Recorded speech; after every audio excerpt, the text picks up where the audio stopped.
सूरत में कांग्रेस प्रत्याशी का नामांकन रद्द हो गया, जिसके बाद बीजेपी के प्रत्याशी मुकेश दलाल बिना लड़े ही विजयी घोषित कर दिए गए। इस पूरे वाकये के बाद से कांग्रेस प्रत्याशी की सूरत किसी ने भी नहीं देखी। वो गुमशुदा हैं, लापता हैं।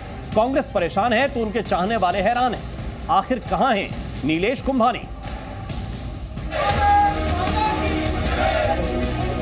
आज गुजरात में, सूरत में, देश में पहला कमल खिला है। स्थगित करें चुनाव सूरत में और चुनाव की नई तारीख दें। बीजेपी उम्मीदवार ने बिना मतदान जीत का विक्ट्री साइन दिखाया तो कांग्रेस पार्टी चढ़ गई। चुनाव आयोग में शिकायत तक लेकर पहुंच गई। बीजेपी ने सूरत की सीट निर्विरोध जीतकर 1-0 से बढ़त तो हासिल कर ली, लेकिन यह सब कैसे हुआ, क्यों हुआ, कांग्रेस पार्टी जानना चाहती है। लेकिन कांग्रेस ने मुकेश दलाल के खिलाफ अपने जिस सियासी जवान को मैदान में उतारा था वो लापता हो गए। लापता लापता लापता। कांग्रेस उम्मीदवार का क्या है पता? सूरत का सियासी रण छोड़ने के बाद कांग्रेस उम्मीदवार रहे नीलेश कुंभानी कहां हैं? यही सवाल सबकी जुबान पर है। कांग्रेस के बड़े नेता से लेकर छोटे नेता तक अपने रणछोड़ उम्मीदवार का पता लगाने में जुटे हैं। सूरत की सरथाना में ये नीलेश कुंभानी की सोसाइटी है। फ्लैट पर नंबर लगा है, लेकिन दरवाजे पर ताला लटका है। नेता हो या कार्यकर्ता उनकी खोज में घर जाते हैं, लेकिन मायूसी ही मिलती है। अब गुस्से में आए कांग्रेस कार्यकर्ताओं ने सोसाइटी में नीलेश के नाम पर गद्दार का पोस्टर चिपका दिया। जी न्यूज की टीम भी नीलेश कुंभानी की तलाश में निकली।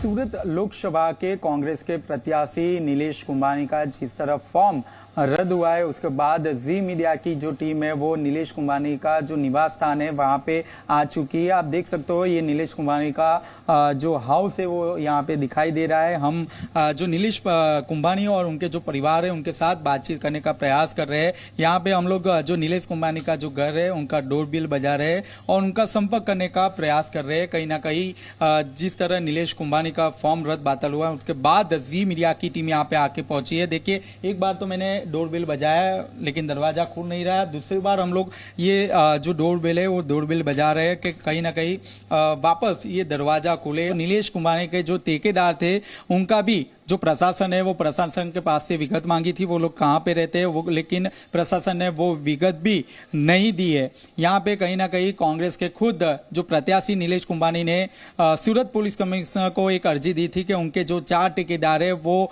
उनका अपहरण हुआ है और ये तपास क्राइम ब्रांच को सौंपी गई है, लेकिन ये जो 4 ठेकेदार है अभी तक मिले नहीं है। कहीं ना कहीं जो षड्यंत्र है उनकी जो बू है वो यहाँ पे दिखाई दे रही है। नीलेश सामने क्यों नहीं आ रहे? नीलेश कुंभानी को किसका डर? ये सवाल बेहद अहम है। पाटीदार समाज से आने वाले कुंभानी की गुमशुदगी के पीछे कई तरह की चर्चाएं हो रही हैं। राजनीतिक हलकों में चर्चा यहां तक है कि कुंभानी ने ही मैच फिक्सिंग की हुई थी। कुंभानी के मामले ने कांग्रेस को ऐसे धर्म संकट में फंसा दिया है जहां पर पार्टी हारकर भी बीजेपी को ठीक से नहीं घेर पा रही है। शायद इसी को कहते हैं घर का भेदी लंका ढाए। सूरत से चेतन पटेल, जी मीडिया। और सूरत में भारतीय जनता पार्टी की जीत पर अखिलेश यादव का एक बयान आया, वो भी हम आपको सुनाएंगे, लेकिन उससे पहले जरा तस्वीरें देख लीजिए। आप ये तस्वीरें देख रहे हैं, कांग्रेस के उम्मीदवार लापता हैं। उनकी सोसाइटी में क्या हाल है? कांग्रेस के कार्यकर्ता भर भर कर लगातार उनके घर पर पहुंच रहे हैं, उनको लगातार फोन भी कर रहे हैं, लेकिन ना तो वो घर पर मौजूद है और ना ही किसी का फोन उठा रहे हैं। जी न्यूज भी लगातार ग्राउंड जीरो पर मौजूद है और एक कांग्रेस कार्यकर्ता से हमने बातचीत की तो उन्होंने क्या कहा ये आपको सुनाते हैं। इतिहास में पहली बार सूरत लोकसभा की जो बैठक है उसमें भाजपा प्रत्याशी मुकेश दलाल बिनहरीफ विजेता हुए और इसी के साथ हमारे साथ कांग्रेस के नेता हमारे साथ जुड़े हुए हैं। जी, खास तौर पे नीलेश भाई को गद्दार का विरुद्ध दिया गया है, क्या कहोगे? देखिए, नीलेश भाई ने जो किया है ना ये बहुत गलत किया है। भले ही वो ले रहे हैं कि भाई उनके ठेकेदार थे तो उनके रिश्तेदार ही ना। आज अगर मैं हूं, अगर मेरे रिश्तेदार कुछ ऐसे करते हैं तो मेरा उस पर उन पर कंट्रोल नहीं है। ऐसा हो सकता है? पॉसिबल ही नहीं है। 101% ये मेरे को तो गेम लग रहा है, भारतीय जनता पार्टी का बहुत बड़ा खेल लग रहा है और देश के लिए ये बहुत ही चिंताजनक और सोचने की बात है कि भाई ये अगर इस टाइप का आज ये अगर एक उदाहरण है, ऐसा आप समझिए कि क्या होने वाला है फ्यूचर में जाके।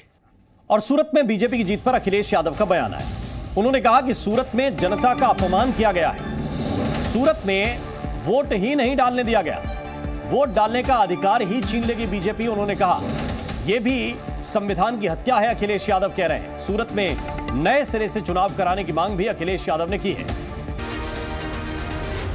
जी न्यूज़।